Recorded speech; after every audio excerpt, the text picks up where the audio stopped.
One of the major things Shove taught me when I met him, he said, poor thinking habits keeps most people poor. Not poor working habits. Most people work hard, but they don't think hard. And Shove taught me that the mind is like a factory, a mental factory. And whatever you think about all day long pours ingredients into this mental factory. And that's what builds the economic, social, financial fabric of your life. Our lives are mostly affected by the way we think things are, not the way they are.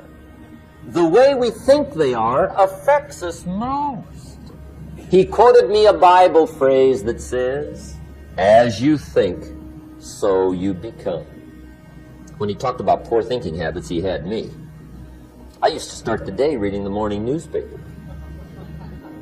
I mean, you can believe that or not. I'd get a cup of coffee and read the paper. I'd load up on wars and riots and murders and stabbings and killings and bank robberies and muggings and car wrecks and tragedies. I'd even read the back pages. I seem to like that stuff for some weird reason. I'd load up on all that, and then I'd start the day. You can imagine the kind of days I used to have. You walk around on your financial knees. Kids got good questions these days. One of them said to me, Mr. Rohn, how do you build the good life? I said, it's simple. It's not easy, but it's simple. Here's how you build anything. Select the right ingredients, keep out the wrong ingredients, and it starts with thought. Everything starts with thought. So you must be wise and careful what you think about, because that starts everything. And you decide what goes into your mental factory. Don't let anybody just dump anything they want to in your mental factory, because you've got to live with the results. The guy says, I want to be a great leader. Wonderful. The first thing we do is follow him to his house. When we get there, we walk in and check his library, number one. Somebody says, well, why check his library? The reason is because what a man reads pours massive ingredients into his mental factory, and the fabric of his life is built from those ingredients. You would not believe what some people have got in their house to read. You would not believe. One of the best dressed up words I know for a lot of it is trash. Can you imagine dumping a barrel of trash into this mental factory every day and coming out with a rich, dynamic, positive life? It can't be done. Now, you don't have to read or listen to educational cassettes half the night. Although if you're broke, it's a good place to start. But here is all I ask, just 30 minutes a day. That's all. Stretch it to an hour if you can, but at least 30 minutes. Half rich isn't bad. 30 minutes. Hear or read something challenging, something instructional, at least 30 minutes a day. And here's the next key. Every day. Don't miss. Miss a meal, but not your 30 minutes. Hey, you can get along without some meals, but you can't get along without some ideas, examples, and inspiration. How easy is it to get up in the morning when you know you're not doing all that it takes? It's not very easy at all. You can just lay there awake thinking, oh, what's a few more minutes in bed? It won't matter much anyway. Wrong. It does matter. It will matter. Now, how easy is it to get up in the morning when you're pouring it on, doing the best you can, anxious to get going, make progress toward your dreams? It's a whole different story. When you're resting to renew your reserves, it's much different than resting to avoid your day. When you're psyched up and excited for your life, when you're excited for what you've planned to accomplish for the day, it's amazing. You'll wake up before the alarm clock even tries to startle you awake. Your successes fuel your ambition. Your successes give you extra energy. Your successes pave the way for more successes. It's the snowball effect. With one success, you're excited to meet another, and another, and another. And pretty soon, the disciplines that were so difficult in the beginning, the disciplines that got you going, are now part of your philosophy.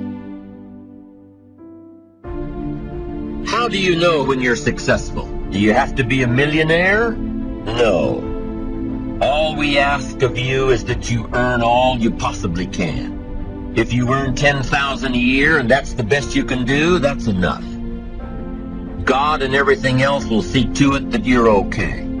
The key is to just do the best you can. If it's $10,000 a year, wonderful. If it's $100,000 a year, wonderful. If it's $1 million a year, wonderful. It doesn't matter $10,000 a year or $1 million a year. It doesn't matter as long as you've done the best you possibly can. Earn the most you possibly can. Be the most you possibly can. And here's why. The essence of life is growth. The essence of life is growth. To do the best you can. We keep growing until we're done. Get around successful people and listen. Now, you can also learn from unsuccessful people. Take notes on both. Negative and positive. On the negative, the notes are called What Not to Do. And you got to learn what not to do as well as what to do. So learn from the negative as well as the positive. Find out what poor people read and don't read it. But now you can also learn from the positive. Get around successful people. Listen to what they say. Listen to how they say it. It's important. We've all got about 16 waking hours. Practice listening those 16 hours. And I say practice listening because listening isn't easy. I found out it's easier to talk than it is to listen. But if you will practice listening the 16 hours you're awake, sure enough, from surprising sources comes great ideas. Now, here's some of the best advice I've got for the whole evening. It won't get any better than this. This is it. Poor people ought to take rich people out to dinner and listen. That's some of the best I got. If a guy's not doing well, one of the first things he ought to do is find a guy that is doing well and offer to buy him his dinner. Spend $50, $60, $80, $100. Go for the full 9 course. Start him on the juices and hors d'oeuvres. Get him started talking. The salad takes 15 minutes. Keep it rolling. Biggest steak in town takes 45. Keep it rolling. Pour on the dessert. Stretch that meal out about 2 hours. If you get a successful person to eat and talk for 2 hours, they're liable to drop ideas in your lap, change your life. Multiply your income by 2, by 3, by 5. Let's say you're opening up a restaurant specializing in fresh seafood. You're all excited to get going, get the money coming in instead of it all going out. You're all excited. So because you're all excited, you want to open early. Your impatience gets the best of you. And so you do open before your scheduled grand opening. Customers start coming in. They're all excited about this new great restaurant. And everybody wants some fresh seafood. They're all ordering fresh seafood from the menu. But now you panic. You haven't got any. You're not ready. The fresh seafood shipment won't come in for a week. Impatience has just killed the restaurant. Now let's say you've got a great new product that's scheduled to come out on the market in the next several months. Everything's going according to plan, so you start planning your ads, start planning big public relations events. You're so sure that it's going to happen that you set a date. The engineers told you that the product's not ready, but you're sure it will be. You start planning everything, invite lots of people, influential people, buyers of your product. You're so excited that you went ahead without the product actually being done. Come the week of the grand unveiling, the engineers come to you and say it still doesn't work. Your impatience just lost you credibility in the marketplace. That's number one. Be patient in knowing the difference between when the opportunity is right and when more work needs to be done. Here's number two. Remain alert, even if opportunity doesn't come right away. Make sure that your patience allows you to keep your eyes open and ready for opportunity. Keep looking. Be patient. Number three, keep preparing for opportunities, even if there's a delay. Even if things aren't going just the way you think they should, keep your disappointments at bay and keep getting ready for opportunities. Be prepared. Always be prepared. Don't let impatience allow you to give up. Number 4, impatience. Take the little setbacks in stride. Take the little successes in stride. Don't let small disappointments discourage you. Don't let the little successes delude you. Avoid the emotional roller coaster that will always disrupt your plan. Number 5, if you're waiting on the decisions of others, be patient. You cannot control the decision-making abilities of others. You cannot control their timing. If your project was to come up before the board in one meeting and time ran out, and they moved your project to the top of the agenda for the next meeting, be patient. Don't be frustrated about what you have no control over. And number 6, take a vacation from your ambition. If you've been working day after day, week after week, month after month without a break, take a vacation from your ambition.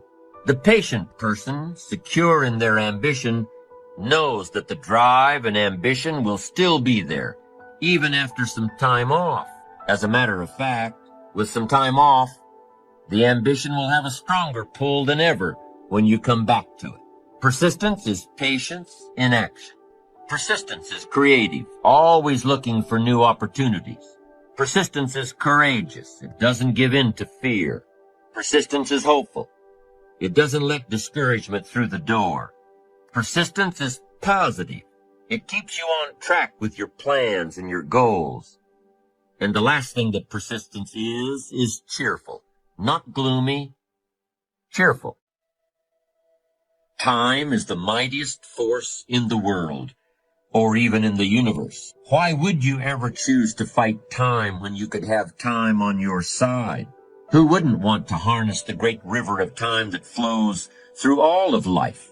Why wouldn't you want to use the power of time to generate power in every area of your existence? To turn the turbines of your hopes and dreams, to charge your every aspiration with lightning bolts of electricity?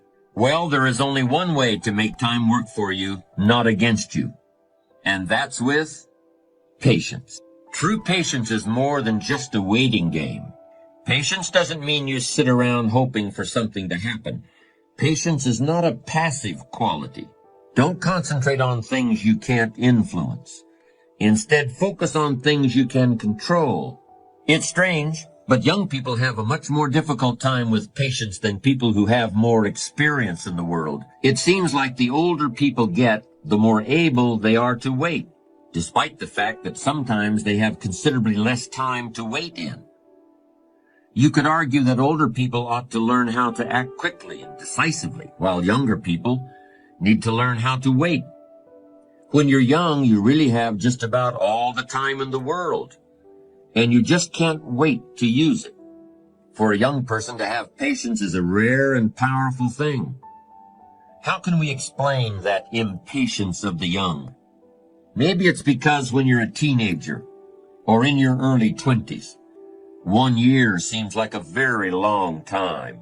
5 years seems like forever, and 10 years is almost more than you can possibly imagine. But more mature individuals can actually look back 10 or 20 or even 30 years, and they can use the knowledge they've gained to create patience and a sense of perspective. A patient man is always richer than the impatient one because the patient man can always afford to wait. The patient man is never desperate. The patient man has time to spare, while the man in a hurry is always on the verge of bankruptcy as far as time is concerned. In any situation you can think of, impatience is a source of weakness and fear, while patience is substance and strength. Here's the formula for success and the formula for failure. Here's the formula for failure. A few errors in judgment repeated every day. Why would we repeat an error in judgment another day? Here's why. Disaster doesn't usually fall on you at the end of that first day. If you suffer dire, disastrous consequences, The first day of mistakes, see, we would quickly change. I mean, overnight, we'd be burning the midnight oil, how to avoid and change it all so that these disasters don't happen again. But failure is subtle.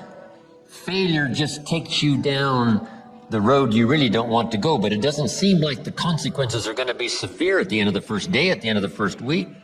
But you can't let yourself get faked out. Now, here's the secret to success. A few simple disciplines practiced every day. Now you're on the road to success. And you can turn anything around. Once you see that you're suffering either early consequences or severe consequences, all you have to do now is shut down that route. Pick another destination and start going that way with some easy disciplines that day by day gather momentum, and now one success leads to another, leads to another. Here's what we call that: disciplines. Easy disciplines. And then remember this in your personal development quest. All disciplines affect each other. Every discipline affects the rest. Every lack of discipline affects the rest. Every discipline you neglect affects the rest. What's interesting about success is starting a new discipline, a couple of new disciplines, and sure enough, once you've gained just a little bit of success in a couple of new disciplines, it'll inspire you to clean up the rest. It'll inspire you to fine-tune all of your other disciplines. Each new affects the rest. Each lack of discipline affects the rest. So starting on this journey of new discipline, solving problems, going from errors in judgment to easy disciplines that can change it all. And if you start that journey, it doesn't take long for new signs of success to appear.